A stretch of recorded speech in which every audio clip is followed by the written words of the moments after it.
Je vous demande d'accueillir Hervé Morin, le président de la région Normandie.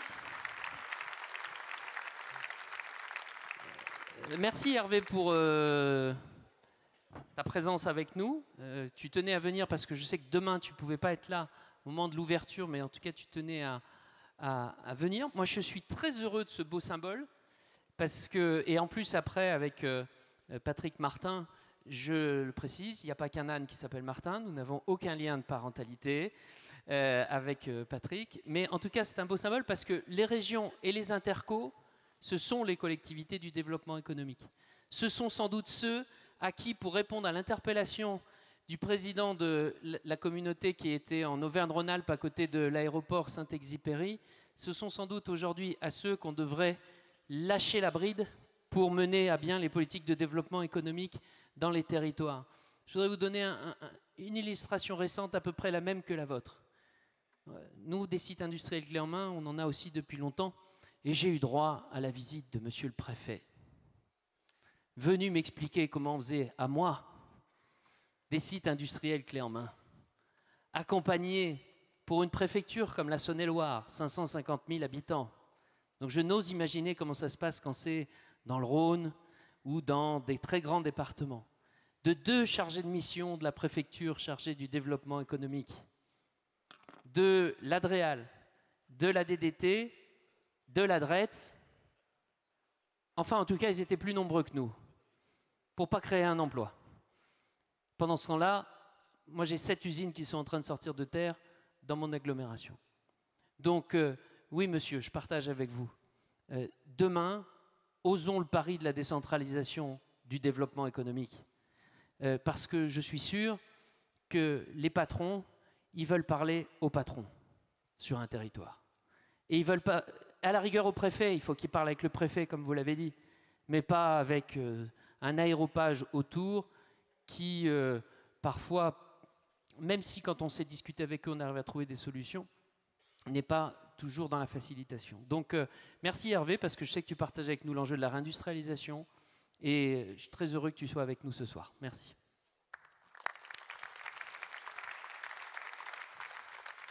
Bien, si vous voulez que je vous parle des sites clés en main, je peux vous en parler d'un site clé en main situé dans un des endroits les plus pollués de France, puisque une ancienne métallurgie à Mondeville, près de Caen, avec un investisseur qui met 100 millions d'euros, qui ne demande pas un centime d'argent public. Les sites clés en main qui ont été vantés à chaque Choose in France. Et avant le dépôt du permis de construire, avec pourtant une étude 4 saisons qui avait été organisée, parce que c'est une friche industrielle qui date de 20 ans, 25 ans, eh bien, il y a eu probablement un oiseau qui, dans le cadre d'une migration, est venu réussir à nous mettre une graine d'une plante qui existe essentiellement dans le sud-ouest, mais qui est rare. Et donc, c'est probablement un coup de Carole Delga, en effet. Et donc, ce qui a été assez extraordinaire, c'est qu'on redemande au porteur du projet, qui a déjà consacré quand même 7 millions d'euros dans l'instruction de son dossier, eh bien une nouvelle étude faune et fleurs. Et puis alors là, j'ai découvert une structure qui, après un considérant de 4 pages, qui s'appelle la mission régionale de l'autorité environnementale, qui, parce que ce projet économique et de développement impose de modifier la chaussée de cette zone industrielle et d'accepter des bâtiments plus hauts, parce qu'il lui faut des bâtiments plus hauts, eh bien, avec des considérants, parce qu'il y a une ZNIEF à 3 km de type 1, une ZNIEF de type 2 à 7 km, et je ne sais quoi encore, imposant ainsi eh bien, la bagatelle de 7 hectares au titre de la compensation environnementale, qui bien entendu est extrêmement facile à trouver dans une agglomération comme l'agglomération de Caen. Voilà, donc les sites clés en main, oui, en effet,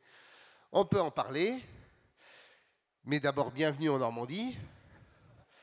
Bienvenue, vous l'avez vu, dans une région où il pleuvra de plus en plus, puisque nous avons un GIEC normand et que leurs dernières conclusions, qu'ils vont bientôt rendre au public, nous amènent à avoir une concentration de l'eau sur l'automne et l'hiver, avec des précipitations en hausse de 15%. Donc vous avez eu de la chance si aujourd'hui vous n'avez pas besoin de parapluie.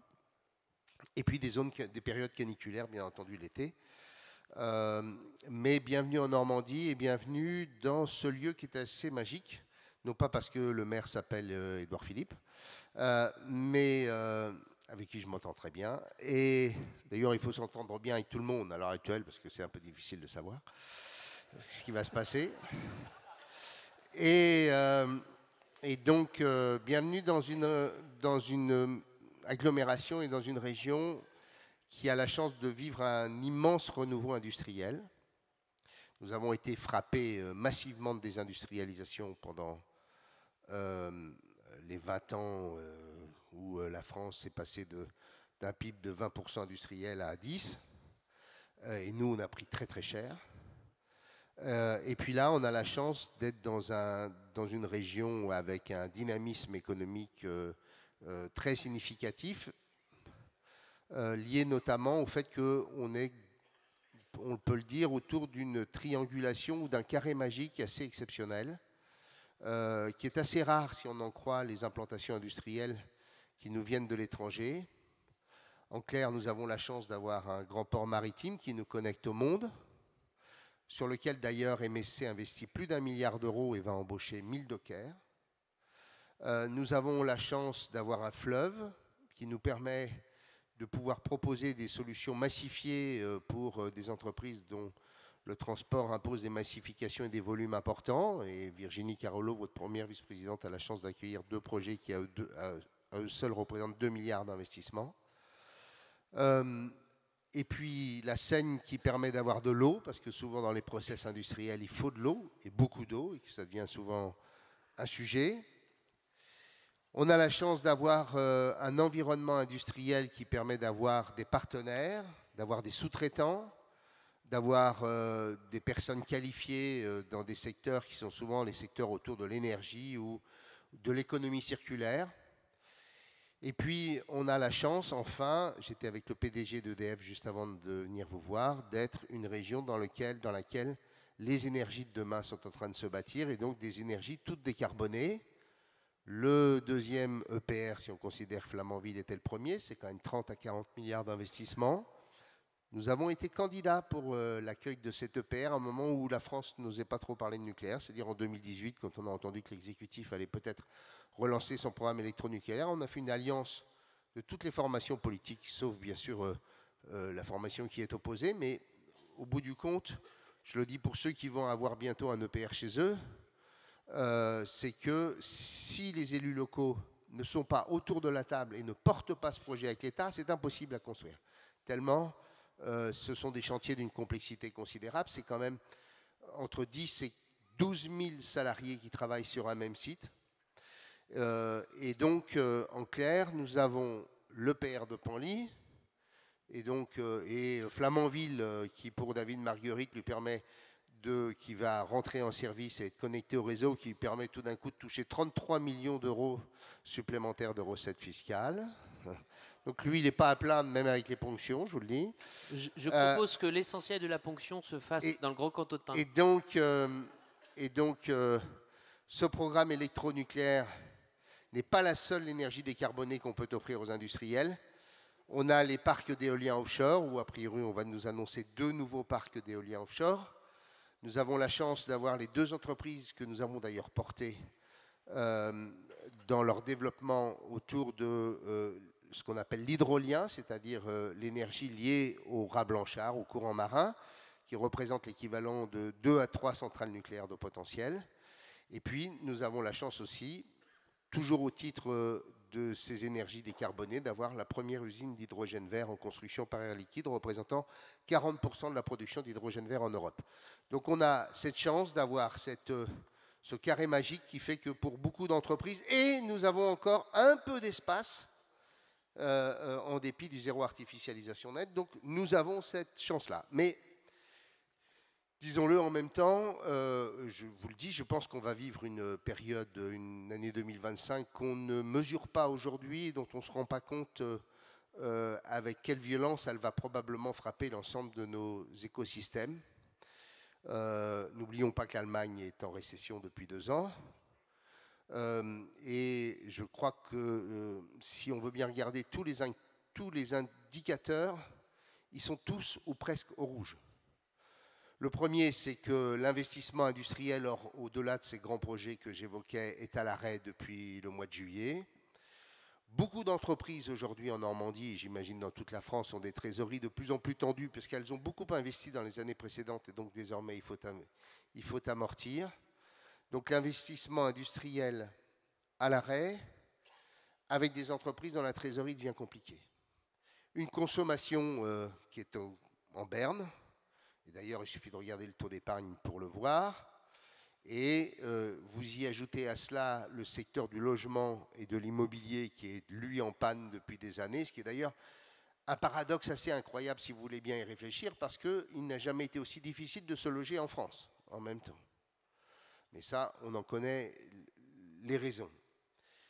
Avec, si j'ajoute la configuration, un autre sujet, ce sont des secteurs qui aujourd'hui sont des secteurs qui sont frappés par des décisions aussi idiotes que celle de la fin du moteur thermique en 2035. Alors quand vous êtes dans une région dans laquelle vous avez des sous-traitants de l'industrie automobile, eh bien, vous payez cher aussi. Et puis vous y ajoutez pour les micro-entreprises la continuation du règlement ou du versement ou de l'amortissement des PGE. Et donc, il y avait jusqu'alors encore un moteur qui était un moteur contracyclique, qui était le moteur de l'investissement local. Et ce moteur-là va s'arrêter là aussi brutalement. Pour notre région, Virginie est vice-présidente en charge des finances, c'est 120 millions d'euros qu'il nous faut trouver. Alors c'est toujours assez difficile à expliquer parce on parle de 120 millions d'euros et on vous dit mais vous avez 2,3 milliards de budget. Mais vous avez 2,3 milliards de budget, mais en vérité vous êtes contraint sur 75%. Donc la rigidité de la dépense est extrêmement forte. Donc l'effort que vous pouvez réaliser, c'est bien sûr un peu en fonctionnement, sur toute une série de structures diverses et variées. Et puis au-delà, c'est sur l'investissement. Et donc on a une équation qui va être celle d'un arrêt brutal de tous les éléments qui permettent de porter la croissance. Et tout ça pour des raisons extrêmement simples, c'est que quand on a appris ça à l'école, on appelle ça, si on se souvient de Friedman, les anticipations rationnelles, c'est-à-dire globalement la confiance, et que entre le contexte international et le contexte politique national, plus personne aujourd'hui n'a confiance. Et l'économie, c'est d'abord et avant tout de la confiance. Et donc, mon inquiétude est extrêmement majeure pour l'année 2025. Enfin, si j'en crois ce que me disent les chefs d'entreprise dans notre région. Les fondamentaux, probablement pour bon nombre de nos territoires sont bons, si on veut bien les regarder sur des perspectives à moyen terme, mais je pense que l'année 2025 va être extrêmement violente et extrêmement dure, avec en plus un pouvoir exécutif qui est en grande difficulté pour y répondre. Et donc il ne nous reste plus qu'un seul atout, je l'ai dit d'ailleurs, compte tenu que nous avons été ensemble au gouvernement.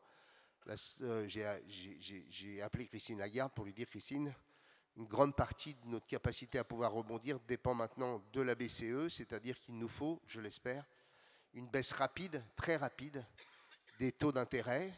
Alors les chiffres de l'inflation permettent d'avoir un peu d'espoir sur le fait que ce soit peut-être plus que 0,25, mais ce qui est sûr, c'est que si nous n'avons pas une baisse rapide des taux d'intérêt, alors là, je ne sais pas comment on va finir l'année prochaine. Voilà ce que je voulais vous dire. Pour vous dire que derrière tout ça, au bout du compte, mon cher Sébastien, le couple intercommunalité-région, c'est un couple qui est le couple de demain, le couple moderne, le couple avec lequel on peut faire en effet de l'aménagement, le couple avec lequel on peut faire la résorption de friches industrielles, le couple avec lequel on peut faire On peut bâtir des mesures d'urgence au moment du Covid. Moi, j'ai le souvenir de ces visios avec l'ensemble des présidents d'intercommunalités. On a décidé de soutenir plus de 4000 entreprises par un soutien complémentaire entre les intercommunalités et la région. Et je n'arrive pas à mesurer, je n'arrive toujours pas à comprendre pourquoi la France n'emprunte pas, au bout du compte, un chemin qui serait assez simple, qui est de considérer que toutes les politiques de proximité soient confiées aux collectivités territoriales. Je disais ça tout à l'heure à un journaliste qui... je ne supporte pas, il y a des papiers qui sont tellement idiots sur ce qu'on peut faire sur les collectivités territoriales, le millefeuille. En réalité, si vous voulez bien regarder les choses de près, la question du millefeuille, elle est absolument marginale. Entre les départements et les régions, on se marche quasiment plus sur les pieds, à part peut-être un peu sur des politiques culturelles, des politiques touristiques, ou politiques sportives, mais sur le reste, nous, on n'intervient pas sur le social, ils interviennent peu sur le développement économique, et au bout du compte, il y a à la marge des choses à améliorer. Mais en fait, la réalité du sujet, c'est entre l'État et l'État, c'est-à-dire entre l'État, des administrations centrales déconcentrées et la multitude des agences que l'État a créées, qui les amènent à nous expliquer qu'ils font des conventions tripartites entre une agence de l'État, l'État et une collectivité locale. C'est quand même une farce assez incroyable. Et de l'autre, c'est surtout l'absence de confiance de l'État ou la retenue de la technocratie dans le fait de transférer pleinement, complètement et totalement un certain nombre de compétences parce que l'État aurait confiance aux collectivités pour gérer les politiques de proximité et pour faire en sorte que ces politiques de proximité soient adaptées à des environnements qui ne sont pas les mêmes. Je prends juste un seul exemple, vous le répéterez demain à Agnès Pannier-Runacher, mais l'agrivoltaïsme, pardon, c'est pas le même sujet quand on est en Occitanie ou en PACA ou dans la région sud, et quand c'est en Normandie, on n'a pas tout à fait le même soleil, et puis par ailleurs, on n'a pas exactement les mêmes températures, et puis en plus, on n'a pas le même potentiel agricole. Le potentiel agricole de la France, il est quand même pour l'essentiel au nord de la Loire, et donc il faut le préserver, parce que derrière, c'est aussi l'outil industriel, puisqu'il n'y a pas d'outil industriel dans l'agroalimentaire s'il n'y a pas de production primaire. Et donc on a ce débat-là à mener. Ce n'est pas celui de nous expliquer qu'il faut clarifier, oui, à la marge, la question entre les collectivités. Il faut d'abord et avant tout, je pense que c'est le message qu'on doit tous porter ensemble, faire en sorte que l'État, une bonne fois pour toutes, dise sur ces sujets-là, c'est votre domaine, vous êtes responsable devant les électeurs, et puis on vous le confie, bien entendu, le pouvoir réglementaire, législatif, des missions de contrôle, etc. Tout ça, ça relève de la compétence de l'État, et puis sur le reste, laissez-nous faire, parce que honnêtement, moi j'ai le sentiment qu'on fait plutôt bien.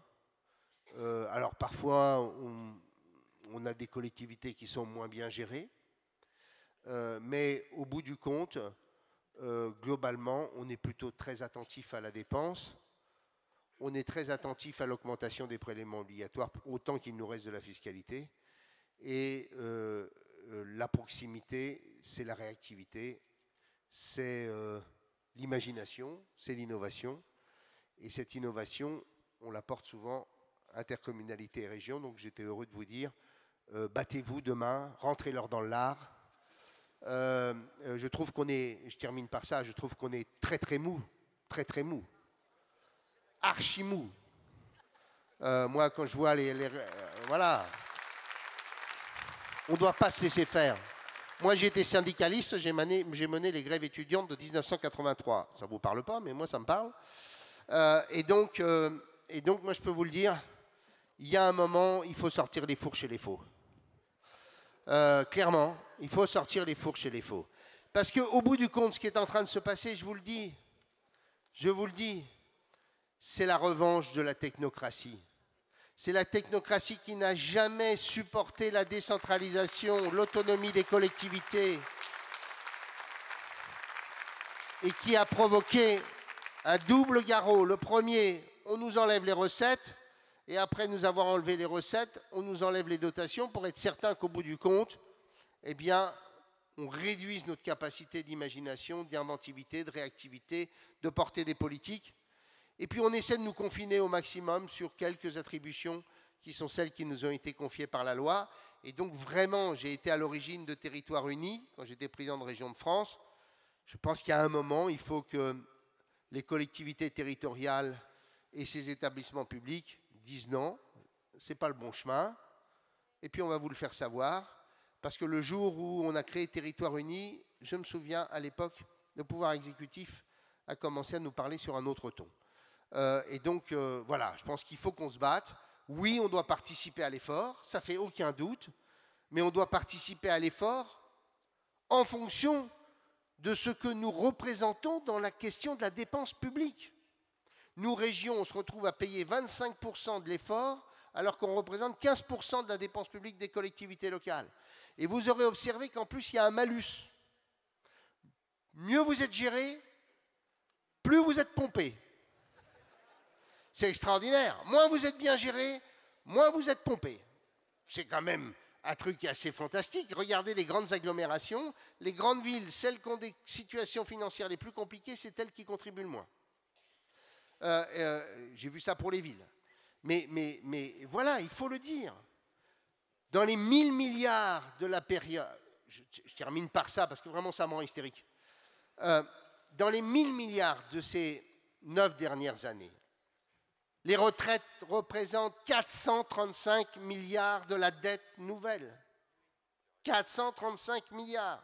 Après, c'est l'État, après, c'est la Sécu, et pour terminer, ce sont les collectivités territoriales, le bloc de la décentralisation, c'est 50 milliards et c'est 50 milliards d'investissement, donc de bonnes dettes en plus.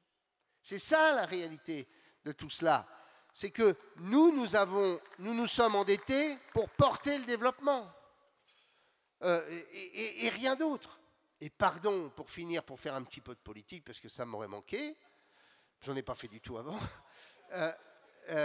mais excusez-moi, mais j'ai appelé lundi, j'ai vu que l'Assemblée avait décidé de le faire, j'ai appelé une commission d'enquête.